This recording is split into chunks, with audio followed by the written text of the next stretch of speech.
சகோதரர்களே, பேசலாம் அவனை பற்றி. ஒரு நாள் அல்ல, 2 நாள் அல்ல, 3 நாள் அல்ல, 3 வருடம் அல்ல, உலகம் அழியும் காலம் வரைக்கும். அல்லாஹ்வே சொல்லிவிட்டான், உலகத்தில் உள்ள மரங்களை எல்லாம் பேனைகளாக மாற்றி. உலகத்தில் எத்தனை மரம் இருக்குது? சம்மாந்துறையில மாத்திரம் எத்தனை மரம் இருக்குது? எண்ணேலுமா? சிங்கராஜவன எத்தனை மரம்?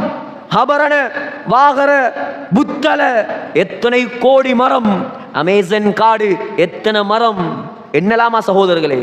அல்லாஹ் சொல்றான், உலகத்தில் உள்ள எல்லா மரங்களையும் பேனைகளாக மாற்றி, வல் பஹர் யமுத்துஹு மின் பஅதிஹி சபஅத்து அப்ஹுர், 7 கடல்களையும் மையாக மாற்றி.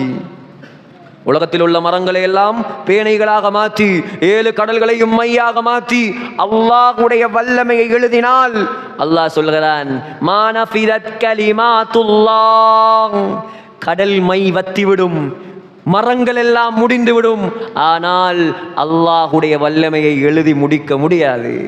அவன்தான் எம்முடைய ரப்பு சகோதரர்களே. ஃபித்னாவுடைய காலத்தில் வாழ்கிறோம். என்ன காலம்? ஃபித்னாவுடைய காலம், குழப்ப காலம். துனியாவுக்கு பின்னால் 24 மணி நேரமும் அலையும் காலம் அல்ல இது. விளங்கிக் கொள்ளுங்கள்.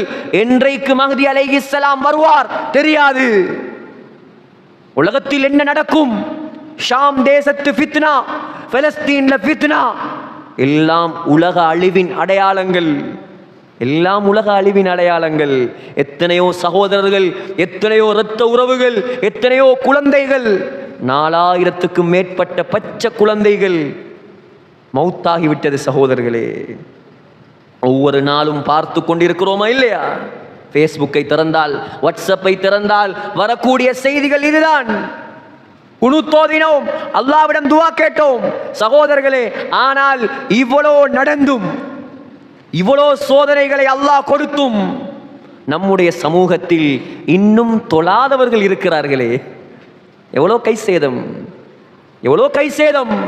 கிழக்கு மாகாணம், திருகோணம் மலை தொடக்கம் பொத்துவில் வரைக்கும் ஒரு பள்ளியை காட்டுங்கள். நம்முடைய ஊர் முஸ்லிம் ஊர், பரக்கத்தான ஊர், நல்ல மக்கள் வாழக்கூடிய ஊர், தாயிக்கள் வாழக்கூடிய ஊர். எத்தனை பள்ளிவாசல்? 58 பள்ளிவாசல், 58 பள்ளிவாசல், 8 ஜும்மா பள்ளிவாசல். ஒரு மஹல்லாவை காட்டுங்கள், 100க்கு 100 தொழுகையாளி உள்ள மஹல்லாவை காட்டுங்க சகோதரர்களே. இல்லை, அல்லாஹ்வுடைய உதவி எப்படி வார?